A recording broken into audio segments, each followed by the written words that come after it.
Hello and welcome once again to The Blueprint. This is Canada's Conservative Podcast. I'm your host, Jamie Schmale, Member of Parliament for Haliburton Kawartha Lakes, with new content for you every single Tuesday, even throughout the summer, 1:30 p.m. Eastern Time. Don't forget to like, subscribe, share, and comment on this program. Tell your friends to download it on platforms like CastBox, iTunes, Google Play, and Spotify. You name it, it is out there. Well, July 1st has passed. The man with the plan, Mark Carney, has missed that deadline to open interprovincial trade. That will benefit Canadians, increase competition, lower prices. We didn't quite get there. To talk about this and much, much more, we bring on Philip Lawrence, a member of Parliament for Northumberland Clark, also the interprovincial trade critic. Thanks for joining us. Thank you. It's a pleasure to be here, Jamie. Well, the man with the plan, he missed it. He did. He completely missed it. He, in the campaign, not once, not twice, actually, on 5 separate occasions, he promised Canadians, he looked in the camera, he looked Canadians in the face and said, by July 1st, by Canada Day, we will have free trade across our land. You know what? We don't have free trade. It is still difficult to get a case of wine if you're in PEI from Nova Scotia. It is in many cases more difficult to get products from other provinces than from other countries. That still exists today. We had a number of different proposals that I believe would have encouraged, incentivized, and gotten us much further on the road. But just as you said, Jamie, like interprovincial trade is an easy win. In a time when we have that tariff pressure from the South, it's incredibly important that we are an efficient, effective economy. We, of course, have one of the lowest productivity rates in the OECD and forecast to get even worse. And one of the ways we can boost productivity at zero cost to taxpayers, zero cost, is to get rid of those interprovincial tariff trade barriers. And instead of taking meaningful action, of getting things done, and like I said, we can talk about some of our proposals that I believe would have gotten us much further along the way and enabling us to have stronger interprovincial trade, making our economy more productive. He just swung and missed. You said something I want to zero in on, but first I would just want to paint the picture for those that might be new to this interprovincial trade conversation we're having. Because really, if you're going amongst your life and, you're enjoying the summer, as most people probably are, I hope they are, you're probably not paying that much attention to it. But if you're in business, you probably know about this quite well, because many businesses will tell you it's easier to do trade and deals with other countries than it is provinces in our confederation. And that is frustrating. But if we are able to get rid of those barriers that keep certain industries out of certain provinces, we could unleash billions of dollars of economic activity just in our own country. You're absolutely right, Jamie. In fact, Trevor Toom, the noted economist from Alberta, has stated that there would be $200 billion in potential savings if we were to eliminate all interprovincial trade barriers. And these trade barriers, there are some that are obvious, such as trucks are actually regulated differently from province to province. So some truckers will literally have to drive into a province and immediately pull over because of different hours, different way they measure hours. There are actually different safety requirements. So they'll have to get outside. Imagine stopping at the provincial border in order to put a different signage on your transport truck. The reality is, if a sign's good enough in Alberta, it should be good enough in Saskatchewan. These are simple things. But there are also other things that maybe we don't think of, such as a nurse or an occupational therapist or a physiotherapist. They're regulated by different colleges. And so some of them will require complete recertification, if you can imagine that. Well, the reality is, if you're a nurse in Alberta, you should have the same requirements, I would think, as someone in British Columbia. People are people, muscles are muscles, hearts are hearts. And so those same skills that you require in Alberta, you should have in British Columbia. And so by having these artificial barriers, you're actually creating a drag for our healthcare system as well as the economy. And so in a time when people are desperately seeking physicians, in a time when people are looking for better healthcare, it only makes sense that we bring apart something that Pierre called the Blue Seal program, that would allow nurses, doctors, occupational therapists, physiotherapists, chiropractors to work from coast to coast under one single regulatory regime. Absolutely. And you're talking about the real critical stuff, but even the fun stuff too, right? Yeah. When we're talking about here in Ontario and many other provinces, British Columbia as well, about taking American wines or spirits off the shelves. Well, why aren't we replacing that with wine from British Columbia? Similar climate. You know more about the wine industry than I do, but why don't we have them here in Ontario? Wouldn't that be a good switch? Or even Ontario wine elsewhere, right? We should be having this trade. Yeah, 100%. As you know, I have full disclosure, I have a small winery for everyone out there, but it's incredible, actually. Ontario and actually Canada in general has one of the lowest purchase rates of domestic wine, meaning that if you go to other countries, they buy much more of their own wine. We actually have a very low, and part of the reason why that is because of the liquor boards that are across our country. They will restrict alcohol going from a producer in, say, like I said, Nova Scotia, going to Prince Edward Island directly to the consumer. That inhibits the ability. Like I said, it can be easier to get product from the United States or from other countries than it is here in Canada. So these are easy, empty net solutions, right? Like we just need to fire the puck and get it in that net. And instead, this Mark Carney government just can't get it done. Okay, I think this is where I want to zero in what you said earlier when we were talking about getting rid of these interprovincial trade barriers. It's zero cost to the taxpayer. Right. That, I think, is the key, and I think that's what conservatives are looking at, especially when they're talking about building pipelines or other projects that the private sector picks up that doesn't cost the taxpayer anything. However, what the Liberals seem to be talking about, I think this is the difference here. I think this is something, if you're listening or watching the show, you can maybe push back on your Liberal friends on. We want to see the private sector take this up at zero cost to the taxpayer as low as possible. The Liberals want the government to be involved in many of these projects, either through subsidies, and we've seen that many times over under the Trudeau Liberals, and we will again under Carney, but that way the government gets their end, right? The end is what the politicians and the bureaucrats agree with, not exactly what the market is asking for. You're absolutely right. And so, and Liberals have come out and said this. Dominic LeBlanc has said this on a podcast. They've spent the last 10 years making it increasingly difficult for national interest, for large projects to get approved and get built here in Canada. And so what they've done is, instead of removing those barriers that they spent a decade putting in place, basically making Canada in many ways uninvestable, making those large projects just an impossibility. So in C5 and the half that dealt with national interest projects, they actually created an end around, a shortcut, for projects that they viewed were in their interest. And believe it or not, in the original drafting, Jamie, of Bill C5, they had the ability as a government, they gave themselves the authorization in the original draft to go around any piece of legislation. I say any piece of legislation since 1860 that has been passed since 1867. That included the Criminal Code, the Lobbyist Act, the Investment Canada Act, amongst other acts. And so they could go around all these pieces of legislation, by the way, including Indigenous legislation as well. We were pleased to put in, we worked with opposition parties in order to put in a series of amendments that restricted their ability so that they'd have to be governed by, crazily enough, they'd have to be governed by the Criminal Code when approving the national interest projects. And so what conservatives would have done, and Shannon Stubbs, our critic for national resources, has been outspoken on this and very eloquent on it, but what we should have done, and what we will do when we're in government, is instead of creating an end around for those projects that meet the approval of Liberal insiders, we will fundamentally redo the regulation approval process so it is efficient, effective, and world-class, as it was during the Harper era, so that we don't just have some projects getting approved. We can get major projects approved regularly to build the prosperity, to build the productivity of our country, because, as I said, productivity, of course, is just a measure of how quickly, how efficiently we get things done here in Canada. And we are right now, according to the OECD, near the bottom, if not at the bottom, and actually on a trajectory to go lower. If our productivity keeps going this way for another decade, we will actually no longer be an advanced economy. That's how scary it is. Well, you actually painted the picture quite nicely, because the key here is the fact that there is so many pieces of legislation, so many hurdles for private sector industry to get over in order to get a project across the finish line, that it's actually hindered those investments, that capital that we love to see in this country. It's left. Billions of dollars has left this country under Justin Trudeau and now Mark Carney.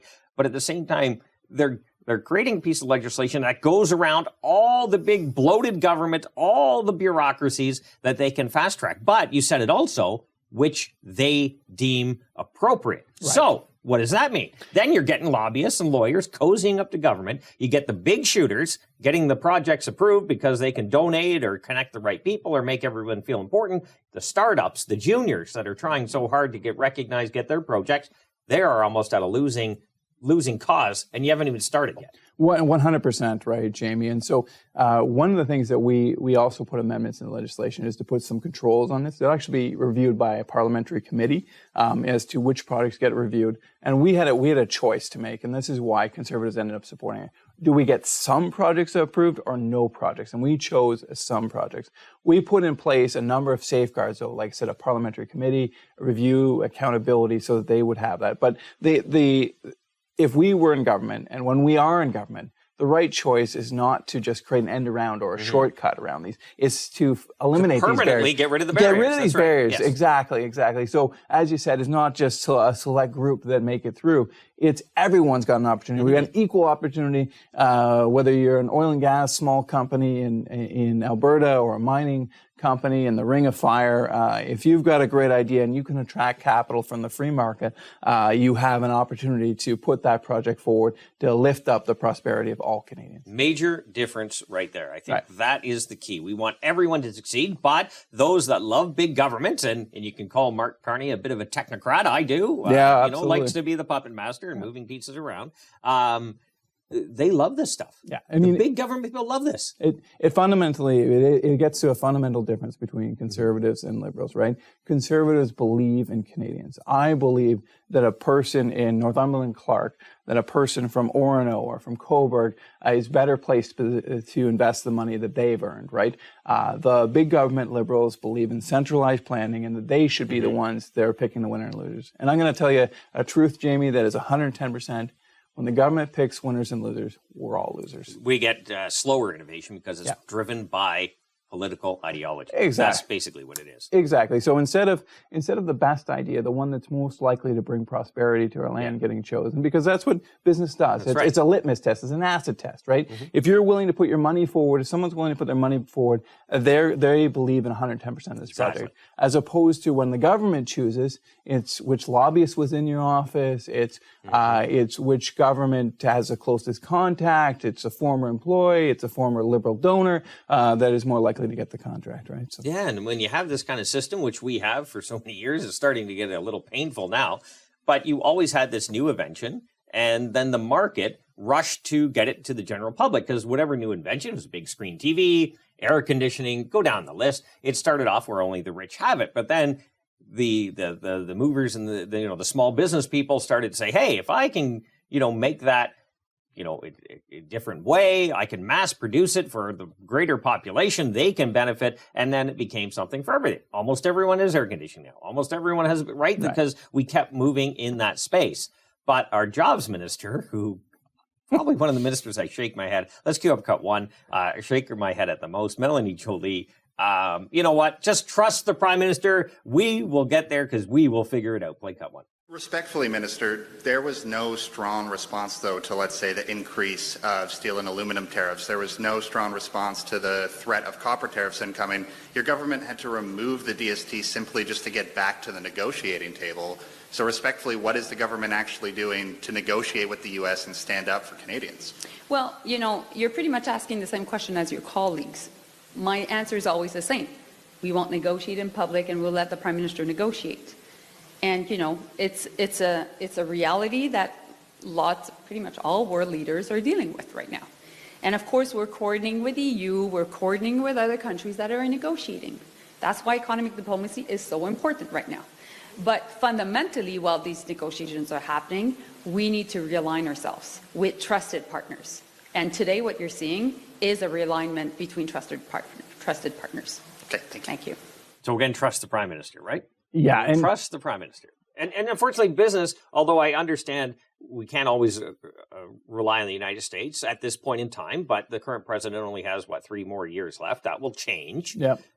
Getting business to realign, and I think it's important to have trade agreements. When Stephen Harper came in, there were about a dozen or so. When he left in 2015, there were over 50. Mm-hmm. So we do agree in expanding markets that business should have the wide field at play. But at the same time, business also takes time to realign to dive into a European market.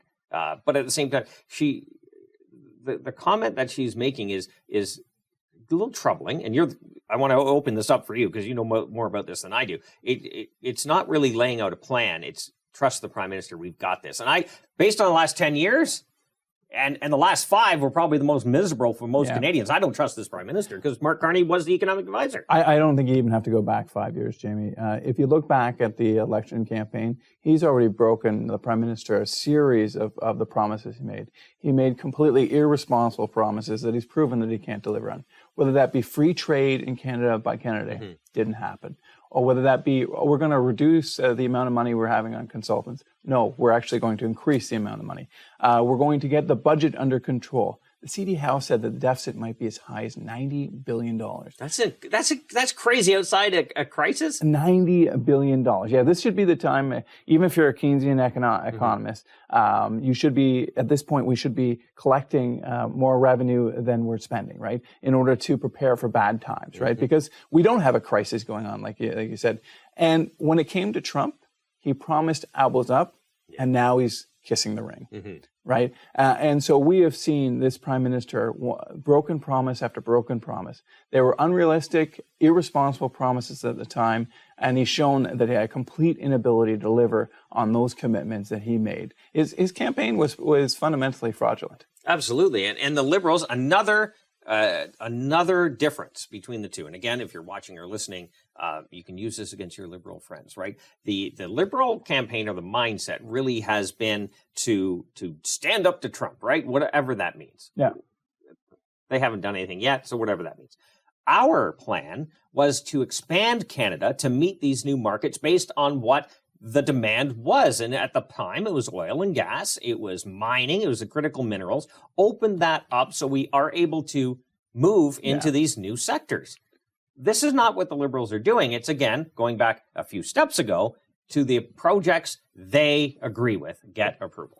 You're absolutely right. I mean, if we could go back 10 years ago, if Prime Minister Harper had been given another mandate, and if we had been able to govern, we would have literally tons and tons of liquefied natural gas flowing out to both coasts right now. We'd have more pipelines. We have more infrastructure. Instead of having that, we have an economy where the GDP per capita is amongst the lowest in the OECD of advanced economies. We have an economy that actually has grown, GDP per capita wise, has grown the least since the Great Depression.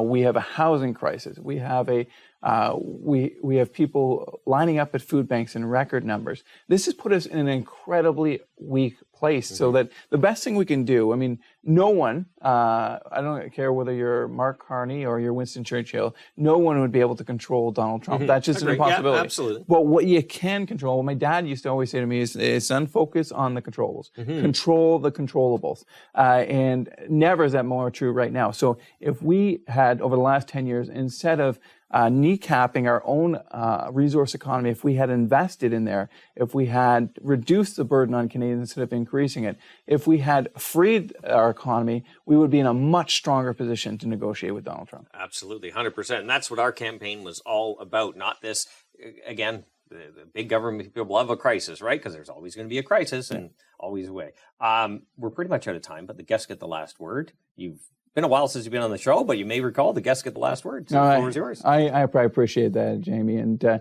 I would just say to all Canadians and, of course, my constituents, that now is a difficult economic time for Canada. We had an election where we had a Liberal Party that was fundamentally fraudulent with respect to the claims. And we're seeing that those claims, that they're just not going to deliver on that. And we're going to go through some economically challenging times. But we will replace that hurt with hope. Hope is not that far away. Canada is the greatest country in the world, and we'll return Canada back to the trajectory, back to prosperity, to the Canada we all know and love. I couldn't have said it better myself. Thank you for taking time out of your summer for coming in, doing the show. Philip Lawrence, Member of Parliament for Northumberland Clark. I almost said your own old riding. Yes. I got to get used to these right. Thank you for your Thanks, time, Jamie. Philip. Thank you for yours. Don't forget to like, comment, subscribe, and share this program. This message that you just heard today, the details that we were able to talk about today, is something I guarantee you're not hearing in the mainstream media and probably not many places else. So please Tell your friends to download it on platforms like CastBox, iTunes, Google Play, and Spotify. We will have new content for you every single Tuesday, even throughout the summer at 1:30 p.m. Eastern Time. Until next week, remember, low taxes, less government, more freedom. That's the blueprint.